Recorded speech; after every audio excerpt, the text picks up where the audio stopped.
ഞാൻ നമ്മുടെ മറുനാടൻ ഷാജൻ സ്കറിയയുടെ ഒരു വീഡിയോ കാണാനിടയായി. അപ്പോൾ ഷാജൻ സ്കറിയയ്ക്ക് ഏറ്റവും വിരോധമുള്ള ആരാണെന്ന്, ഈ ലോകത്ത് വിരോധമുള്ള ആരാണെന്ന് ഷാജൻ സ്കറിയയോട് നേരിട്ട് ചോദിച്ചാൽ എനിക്കറിയാവുന്ന കാര്യമാണ്. ചോദിച്ചു കഴിഞ്ഞാൽ അപ്പോഴേ പറയും പിണറായി വിജയനാന്ന് പറയും, ഉറപ്പാണ്. അതുപോലെ അൻവറും ഉണ്ടായിരുന്നു. കാരണം ഇവർ ഷാജൻ സ്കറിയെ ഒരുപാട് ഉപദ്രവിച്ചാണ്. പിന്നെ അൻവർ അതൊക്കെ മാറി എങ്കിൽ പോലും ശ്രീ പിണറായി വിജയൻ അയാളെ പുറകെ നടന്ന് ഉപദ്രവിച്ചിട്ടുണ്ട്.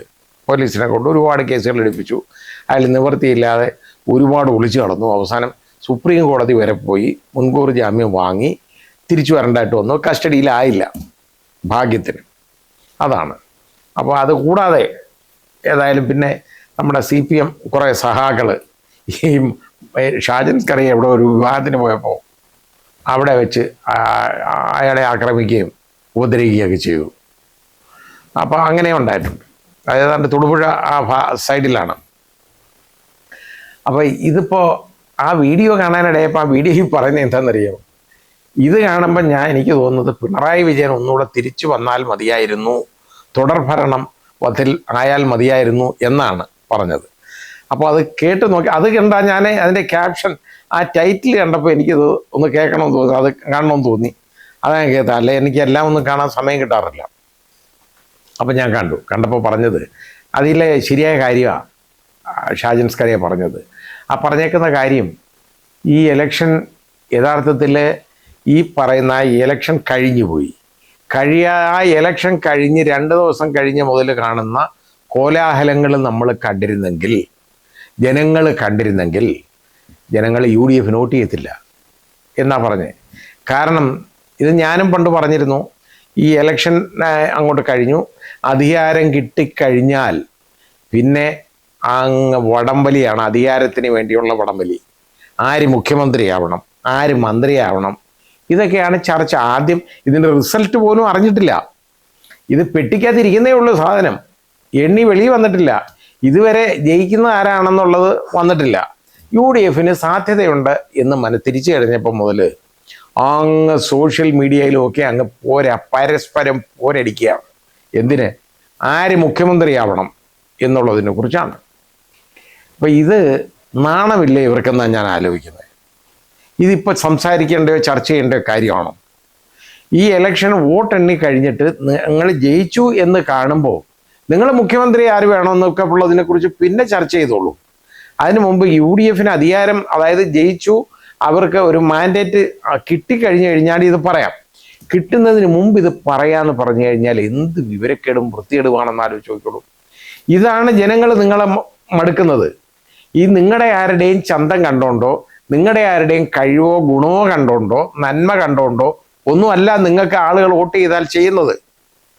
നേരെ മറിച്ച് നമ്മുടെ മുഖ്യമന്ത്രിയുടെയും അദ്ദേഹത്തിൻ്റെ പരിവാരങ്ങളുടെയും അദ്ദേഹത്തിൻ്റെ പാർട്ടിയുടെയും എല്ലാവിധ വൃത്തികേടുകളും കണ്ട് മടുത്താണ്. അവരെ വേണ്ടാത്തതുകൊണ്ടാണ് നിങ്ങളെ അടുത്തോട്ട് ഈ ജനങ്ങൾ വന്നാൽ, അല്ലാതെ നിങ്ങളുടെ ഗുണം കൊണ്ടോ നന്മ കൊണ്ടോ നിങ്ങൾ വലിയ ആളുകളായതുകൊണ്ടോ ഒന്നും നിങ്ങളെ തിരഞ്ഞെടുക്കുന്നതല്ല ആളുകൾ. നിങ്ങളെ തിരഞ്ഞെടുത്താൽ ഏറ്റവും കൊള്ളരുതാത്തവരെ കളഞ്ഞിട്ട് അതിൽ നിന്ന് അവസാനം കൊള്ളരുതായ്മ കുറവുണ്ടെന്ന് ജനങ്ങൾക്ക് തോന്നുന്നവർ തന്നെ തിരഞ്ഞെടുക്കുന്നു എന്ന് മാത്രം വിചാരിച്ചാൽ മതി. അല്ല, നിങ്ങൾ വലിയ ആളുകളായതുകൊണ്ടല്ല. ഇപ്പം ഇതങ്ങ് പറയുകയാണ്. അവരെല്ലാവരും മുഖ്യമന്ത്രിയാണോ, ഉടനെ അതിൻ്റെ താഴെ വേറൊരാൾ എതിർഭാഗം അവരങ്ങനെ ആവാൻ പാടില്ല, മറ്റേതാണ് മറിച്ചതാണ്, ഇന്നാരാവണം. ഇതങ്ങ് പോര് നടക്കുകയാണ്. നാണമില്ലെന്നാണ് ഞാൻ ആലോചിക്കുന്നത്. ഒരല്പം പോലും ഉടുപ്പില്ലാതാണല്ലോ ഈ വിവരക്കേടുകൾ കാണിക്കുന്നത്. ഇത് ഓരോരുത്തർ ഇതുപോലെ അങ്ങ് എഴുതി വിട്ടുകയാണ്.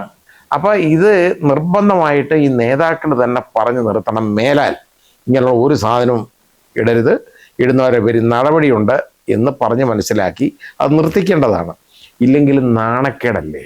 ഒന്ന് ആലോചിച്ച് നോക്കിക്കോളൂ. അധികാരം കിട്ടുമോ ഇല്ലെന്ന് ഉറപ്പായിട്ടില്ല, പെട്ടിക്കാതിരിക്കുക സാധനം. ഇനി അറിയാൻ പോകുന്നത് May 4 ഇതറിയാൻ പറ്റുള്ളൂ. May 4 ഏതാണ്ട് ഉച്ചയാകുമ്പോൾ അറിയാം കേരളം എങ്ങോട്ടാണ്, ഇടത്തോട്ടാണോ വലത്തോട്ടാണോ എന്നറിയാം. വലത്തോട്ടാണെങ്കിൽ മാത്രമല്ല ഇത് വരുന്നുള്ളൂ. ഇടത്തോട്ടാണെങ്കിൽ പിന്നെ അടപ്പൂരിയല്ലോ, ഈ ചർച്ചയുടെ ആവശ്യമില്ലല്ലോ. ഏതായാലും അവിടെ ഇടത്ത് ഭാഗത്ത് ഇങ്ങനൊരു ചർച്ചയില്ല. അത് അവർക്ക് അധികാരം കിട്ടത്തില്ല എന്നുള്ള പേടികൊണ്ടൊന്നും അല്ല ചർച്ചയില്ലാത്തത്.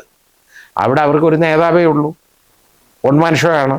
ആ വൺ മാൻ ഷോ അവിടെ നടക്കുമ്പോൾ വേറെ ആരും അവിടെ മുഖ്യമന്ത്രി സ്ഥാനമൊന്നും ചോദിക്കുകയില്ല, മാത്രമല്ല മന്ത്രിസ്ഥാനവും ചോദിക്കത്തില്ല. കാരണം ആ വൺ മാൻ തീരുമാനിക്കും ഏതൊക്കെ ആരൊക്കെ മന്ത്രിയാവണമെന്നൊക്കെ നോക്കും, എന്നിട്ടാക്കും. അത് തന്നെ ചെയ്യുന്നത്. ഇതിപ്പോൾ ഇത് നേരെ മറിച്ച് ഇവിടെ അങ്ങ് അലക്ക് തുടങ്ങുകയല്ല ഇവിടെ. ഇനി മാത്രമോ ഇത് ഓരോരുത്തരാണെന്നുണ്ടെങ്കിൽ ഇതിൽ നേതാക്കളുടെ ഗുഡ് ബുക്സിൽ വരാൻ വേണ്ടി ഇപ്പോഴേ അങ്ങ് ശ്രമം നോക്കിയിട്ടുണ്ട്, വിളിച്ചു പറയുകയാണ്. അത് ഇന്നാരാവണം. കാരണം അത് ഈ രീതിയിൽ ഉള്ള പണിയാണ് കാണുന്നത്. എന്ത് വൃത്തികേടും വിവരക്കേടുമാണെന്ന് ആലോചിച്ച് നോക്കിയുള്ളൂ. ഇതുകൊണ്ടല്ലേ നിങ്ങൾ ഇത്രയും വർഷം വെളിയിലിരിക്കേണ്ടതായിട്ട് വന്നത്?